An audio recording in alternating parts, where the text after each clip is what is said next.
Magandang araw, nandito po tayo ngayon sa RCD Royal Homes dito sa North Sagaray, Bulacan para po sa construction update as of February 23, 2020. So yung mga nakikita nyo po sa aking likuran, yan po yung mga townhouses without carport.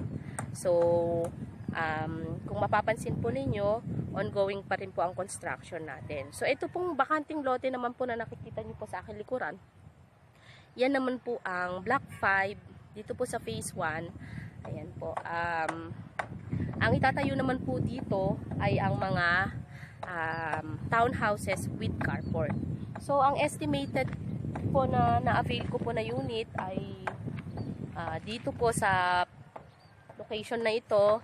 Ang na-avail ko po dito ay townhouse with carport. Na-avail ko po siya ng pre-selling. So last 2018 po ako nakapag-avail. So, ongoing pa rin po ako sa down payment. For me, ang advantage ko na nakapag-avail ng pre-selling ay since wala po akong ready cash para po sa down payment, kasi kung kayo po ay naghahanap ng ready for occupancy or RFO na tinatawag, kailangan po ay meron po tayong ready po for down payment. So, since ako po ay wala pa pong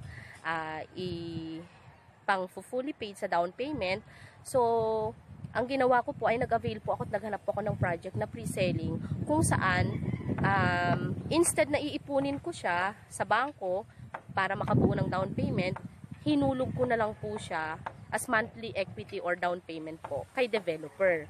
Ang advantage po noon na nabit ko po ang price increase. Kasi sa totoo lang po, lalo na po dito sa San Jose del Monte, Bulacan, napakabilis pong mag-increase ng mga prices ng property. So, yun po ang, for me, advantage po ng pag-avail ng pre-selling. So, kayo po na nanonood ng aking video, kung sakaling gusto nyo rin pong makapag-invest ng house and lot near Metro Manila, maaari nyo lang po akong i-message sa contact numbers na makikita nyo po sa inyong screen.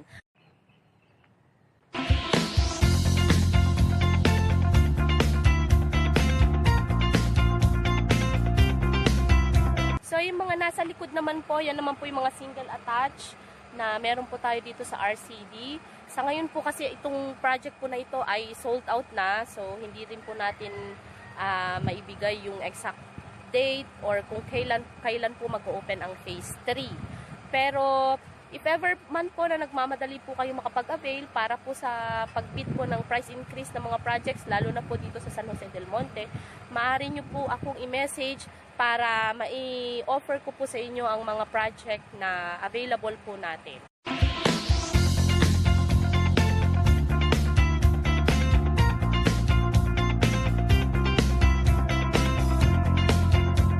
Marami na rin pong naidagdag na mga single attached dito po sa phase 2. Ayan po. So mga ongoing construction na rin po sila.